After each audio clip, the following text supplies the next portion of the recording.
Hello friends. तो आज हम क्लास 6 की साइंस पढ़ने वाले हैं।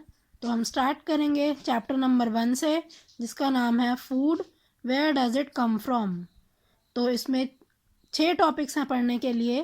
First one is food and its importance, second is ingredients of food, third is sources of food, fourth one type of animals on the basis of their eating habits, next is the food chain, and the last topic that we will study is steps to avoid wastage of food.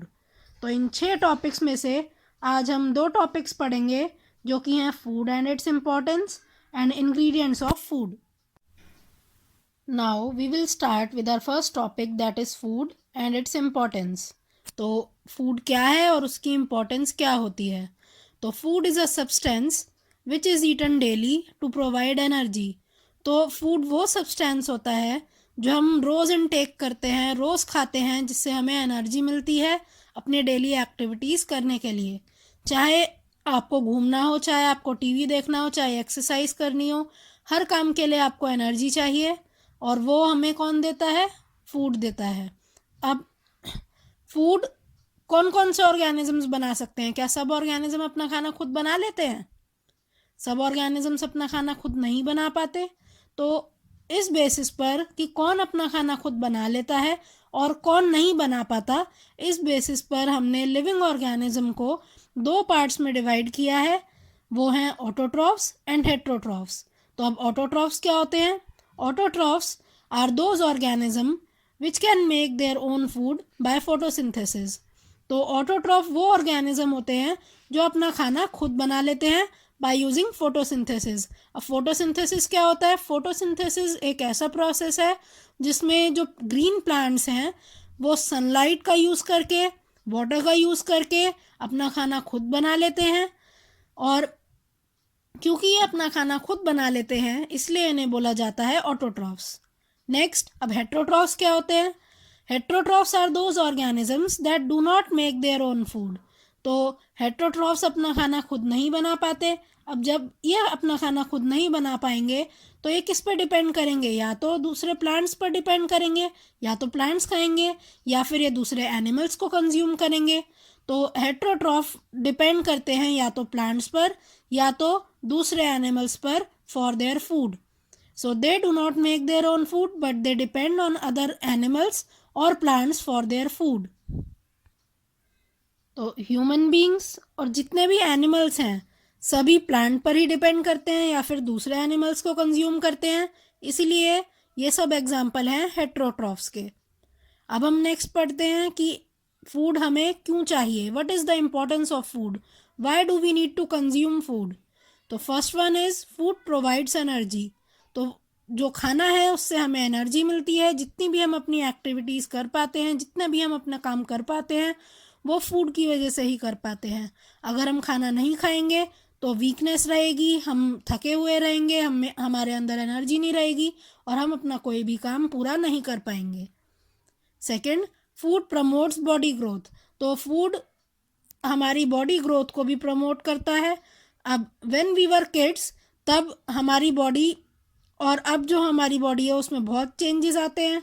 जब हम छोटे थे we were small kids, we were small babies, और अब जब हम बड़े हो गए हैं तो तब से अब में हमारी बॉडी बहुत ग्रो की है, हमारा वेट भी बहुत इंक्रीज़ हुआ है, हमारी हाइट इंक्रीज़ हुई है।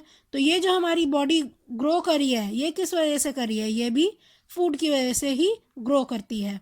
Next, food provides protection against diseases.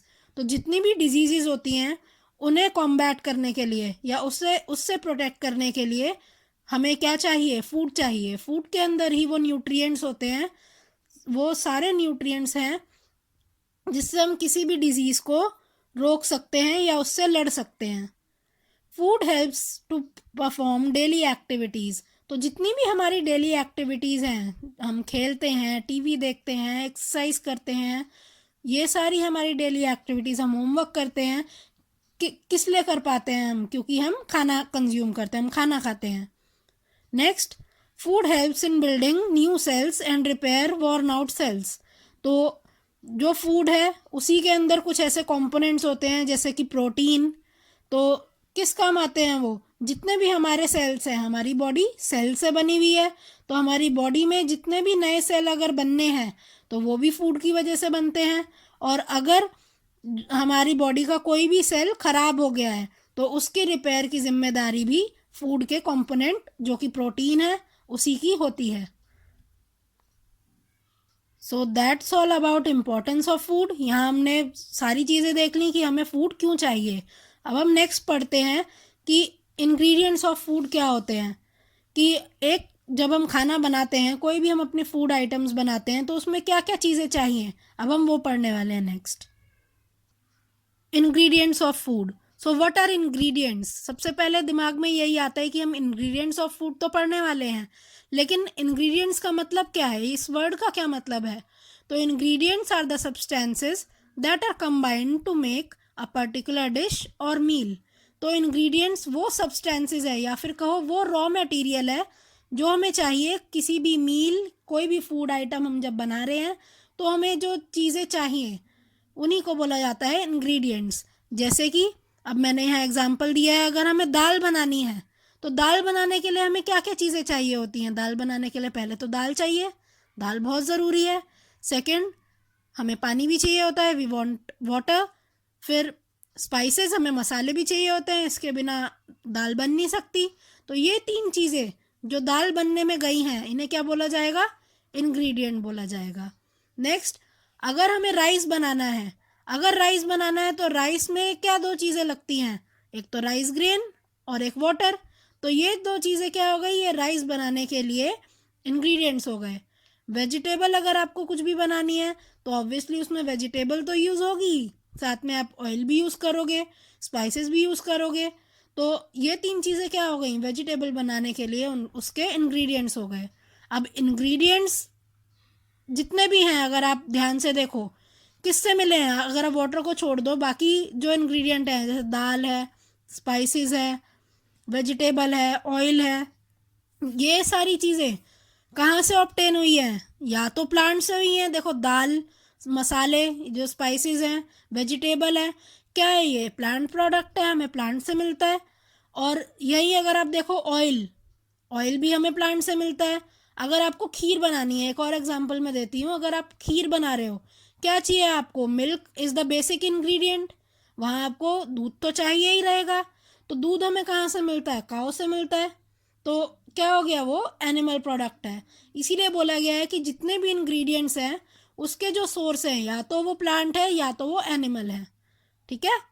अब इसके बाद एक छोटा सा टॉपिक आता है जो पढ़ना ज़रूरी है, वो है importance of cooking food.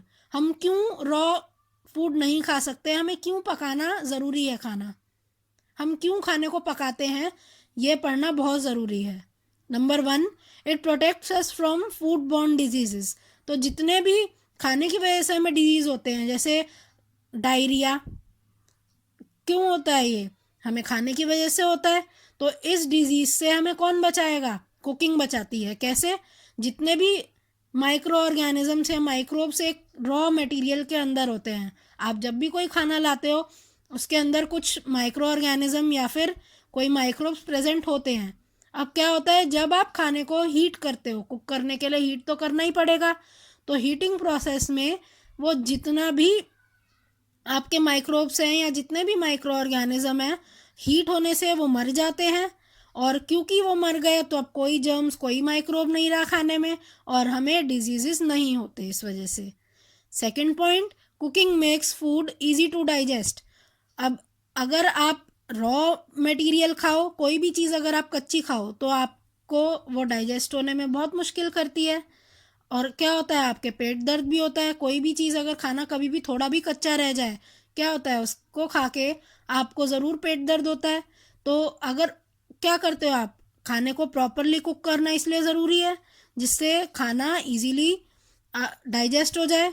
Cooking से क्या होता है, फूड सॉफ्ट हो जाता है और हमें डाइजेशन में बहुत इजी रहता है और इसीलिए हम खाने को हमेशा कुक करते हैं। Third, cooking improves the taste of food. Cooking से फूड का टेस्ट जो है वो बेहतर होता है।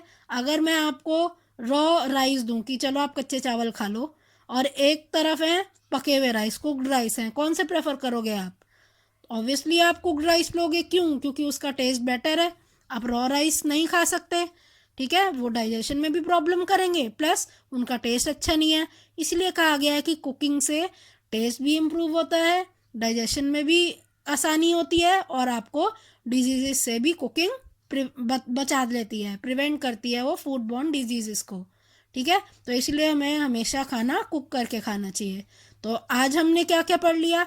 आज हमने पढ़ा कि फूड की इम्पोर्टेंस क्या होती है, फूड क्या होता है, फूड के इंग्रेडिएंट्स क्या होते हैं, और हमें खाना क्यों कुक करना चाहिए, what is the importance of cooking food.